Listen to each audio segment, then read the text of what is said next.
गांव के छोटे से घर में रहने वाली सुमित्रा देवी अपने बेटे रवि और बहू नेहा के साथ रहती थीं।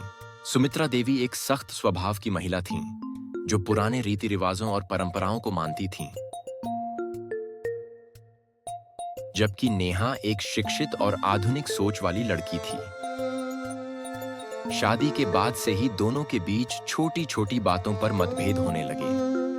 सुमित्रा देवी को लगता कि नेहा उनकी बातों को महत्व नहीं देती और नेहा को लगता कि उसकी सास उसे कभी समझने की कोशिश नहीं करती।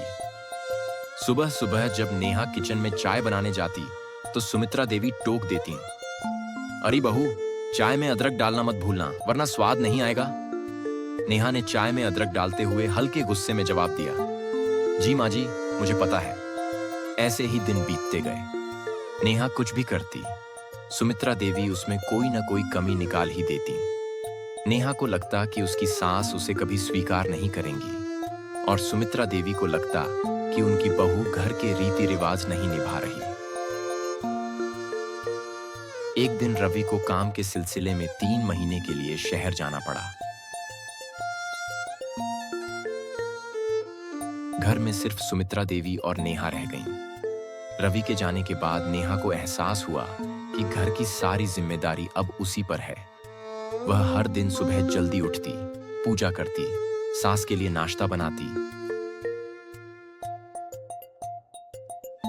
और फिर अपने ऑफिस का काम करती। धीरे धीरे सुमित्रा देवी ने भी नेहा की मेहनत को देखना शुरू किया। एक दिन नेहा बीमार पड़ गई। उसे तेज बुखार था।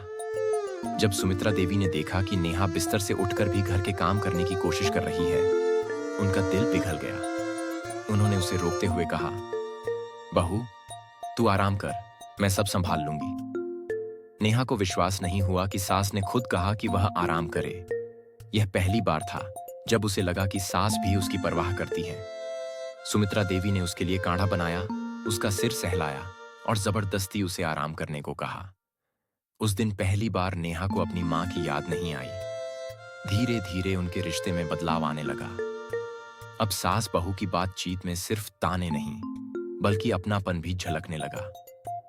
नेहा सास के साथ बैठकर उनसे पुराने जमाने की कहानियां सुनने लगी और सुमित्रा देवी ने भी महसूस किया कि उनकी बहू कितनी मेहनती और समझदार है। एक दिन मोहल्ले की औरतें आईं और कहने लगीं, सुमित्रा जी, आपकी बहू तो बहुत समझदार है, पर आप उसे बहुत टोकती थीं। अब क्या हुआ? सुमित्रा देवी हंसकर बोली, अरे, जब अपने बच्चों की गलती पर डांट सकते हैं तो उनकी अच्छाई पर प्यार क्यों नहीं कर सकते? नेहा ने यह सुना और उसकी आंखें नम हो गईं। उसने झट से अपनी सास के पैर छुए और बोली, मां, आप सच में बहुत अच्छी हैं। उस दिन के बाद से सुमित्रा देवी और नेहा का रिश्ता सिर्फ सास बहू का नहीं रहा, बल्कि मां बेटी जैसा हो गया। वे अब एक दूसरे की परेशानियां समझती थीं, एक दूसरे का साथ देती थीं और प्यार से एक ही छत के नीचे खुशहाल जिंदगी बिताने लगीं।